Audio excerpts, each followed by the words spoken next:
शुक्र है बाबा जी। बाबा जी, आपके समुख हमारी एक अर्ज है। आप फरमाते हैं कि असल शब्द गुरु है। क्या जो संत महात्माओं की या गुरु साहिबान की बानियों में शब्द पढ़ते हैं वो शब्द नहीं है? फिर शब्द क्या है जो गुरु है? प्लीज विस्तार पूर्वक हमें समझाइए। बेटा, इंसान हर एक चीज का अपना तर्जुमा करता है और अपनी तरफ से आसान तर्जुमा करने की कोशिश करता है। अब जब आपने लफ्ज़ शब्द इस्तेमाल किया है तो कैसे इस्तेमाल किया है? शब्दे उपजे शब्दे भिण से, नामो उपजे नामे भिण से। ठीक है। अब शब्द के जरिए सारी उत्पत्ति पैदा की गई है और शब्द के बगैर यहाँ किसी चीज की हस्ती कायम नहीं रह सकती। सो इसलिए शब्द तो वो ताकत है। एक नाम जुग चार उधारे, वो शब्द वो नाम जिसने चारों जुगों को तारा है। अब वो क्या किसी लफ्ज के दायरे में बंद हो सकती है ताकत? जब भी आपने शब्द का जिक्र किया है, कबीर साहब की बानी है, 52 अक्षर लोक तरह सब किछिन माहे, ए अक्षर खिन जाएंगे वो अक्षर इनमें नाहे। और इसी सोच को आगे ले जाते हुए गुरु घर ने फरमाया था, जिस वक्खर को लैंड तू आया, राम नाम संतन घर पाया। सो ये जो अखरी लफ्ज है ना, ये समझाने के लिए इस्तेमाल किए गए हैं, मगर जो असल शब्द है वो तो क्रिएटिव पावर है। ये वो ताकत है जिसने सारी सृष्टि को पैदा किया गया है। अब देखो, आप लफ्ज ले लें प्यार का। अब जो अखरी लफ्ज प्यार है और जो प्यार की ताकत है, वो दो अलग अलग चीजें हैं।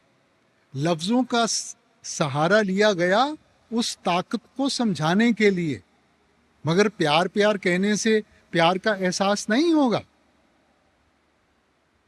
अब जैसे घर में बच्चे का जन्म होता है, माँ बाप नामकरण करते हैं, तो जो भी उनको लफ्ज अच्छा लगता है वो बच्चे के साथ जोड़ दिया जाता है। अब जब भी उस लफ्ज को दोहराएंगे, उसका ताल्लुक बच्चे के साथ है, तो ध्यान बच्चे की तरफ जाता है ना। मगर दिन में माँ ने बच्चे को कई अलग अलग लफ्जों से पुकारना है। अब अलग अलग लफ्ज इस्तेमाल करने के साथ उसका और बच्चे का रिश्ता तो नहीं बदल जाता। लफ्ज तो इस्तेमाल किया गया उसकी एक हस्ती जोड़ने के लिए।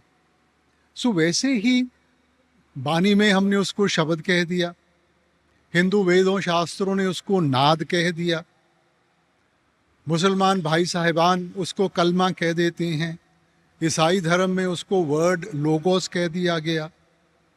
सो उसी ताकत को हमें समझाने के लिए, बयान करने के लिए लफ्जों का सहारा लिया गया बेटा। मगर हमने तो अपने आप को ताकत के साथ जोड़ना है, किसी लफ्ज के साथ नहीं। अब जो हमारी ग्रंथ पोथियां हैं, ठीक है, अब ये जो जुबानें हैं कब उचारी गई, हम उनकी हिस्ट्री ट्रेस कर सकते हैं, मियाद नियुक्त कर सकते हैं। तो क्या उससे पहले शब्द नहीं था? शब्द तो वो ताकत है जिसने सृष्टि को बनाया था। सो वो किसी एक जुबान के दायरे में बंद नहीं हो सकती, वो तो इन जुबानों से, सभी चीजों से ऊपर है ना। अब ये जो ग्रंथ पोथियां हैं, ये महापुरुषों ने लिखी, ये उनकी जिंदगी का अनुभव है, उनकी जिंदगी का निचोड़ है। ये अनमोल दौलत आप हमें देके गए हैं कि हम उनको पढ़ के कुछ सीखें और उसको अपने सामने रख के अपने आप को उसमें ढालने की कोशिश करें। हम उसका एक लिटरल मीनिंग ले लेते हैं कि जी ये कोई खास लफ्ज है। चलो, अगर लफ्ज भी है तो फिर कौन सा लफ्ज? ग्रंथ पोथियां तो इतनी लफ्जों के साथ जुड़ी हुई हैं ना। हमने अपने आप को उस एक नाम के साथ जोड़ना है। इसलिए आप कहते हैं इस जग में नाम अलभ है, गुरमुख बसे मन आए। ये वो ताकत है जिसकी पहचान हमें नहीं हो सकती। गुरमुखों की संगत में जाते हैं, वो युक्ति समझाते हैं, उस युक्ति को अपनाएंगे, ध्यान को अंतर्मुख करेंगे, तब हमें उस सच्चे शब्द की पहचान होगी। कबीर साहब की भी बानी सुनते हैं ना, कबीर आधी साख यह कोट ग्रंथ कर जान, नाम सत जग झूठ है, सुरत शब्द पहचान। कि जब सुरत को शब्द के साथ जोड़ेंगे तब उसका एहसास होगा, तब उसकी पहचान होगी। ये कोई अखरी लफ्ज नहीं है। अब ये जो हम पंजाबी जुबान बोलते हैं, कुछ साल पहले तो ये जुबान नहीं थी बेटा। तो क्या इसके पहले कोई मुक्ति नहीं हासिल करता था? किसी को शब्द की पहचान नहीं थी बेटा। सो लफ्ज उचारे गए हैं हमें समझाने के लिए। अब ये शब्द को हम अंग्रेजी में तर्जमा करें, हम इसको वर्ड कहेंगे। तो ईसाई धर्म में भी यही फरमाया गया है, in the beginning was the word and the word was with God and the word was God. शुरू में वो शब्द था, वो शब्द मालिक के पास था, वो शब्द ही मालिक था, शब्द ही मालिक था। And all things were created by it, और सब कुछ उसके जरिए बनाया गया, और इसके बगैर यहां किसी चीज की हस्ती कायम नहीं रह सकती। गुरु घर की बानी में आपने फरमाया, उत्पत परलय शब्दे होवे, शब्दे ही फिर उपत होवे। शब्द वो ताकत है जिसने सृष्टि बनाई है, जिसके बल के ऊपर दुनिया खड़ी है। मालिक अपनी मौज में आके सृष्टि से शब्द को वापस बुला लेगा, सब चीज की हस्ती खत्म हो जाएगी। अपनी मौज में आकर दुनिया को फिर से कायम करना है, शब्द ही फिर उपत हो गए। इसलिए वो ताकत है बेटा, वो क्रिएटिव पावर है, कोई लफ्ज नहीं है।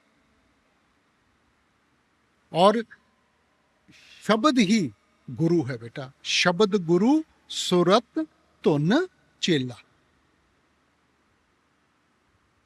सो जो बाहर का जिस्म है वो तो सिर्फ समझाने के लिए है, सच्चा गुरु तो शब्द है। और शब्द कहाँ है? हमारे अंदर है। इस देही विच नाम निधान है, पाइये गुर के हेत अपार। वो आपके अंदर है, क्योंकि अगर मालिक उसको वापस बुला लेगा, हस्ती खत्म हो जाएगी। नौ निध अमृत प्रभ का नाम, देही में इसका विश्राम। वो अनमोल दौलत वो आपके अंदर है, और मिलेगी, अंदर से मिलेगी। शुक्र है बाबा जी, शुक्र है।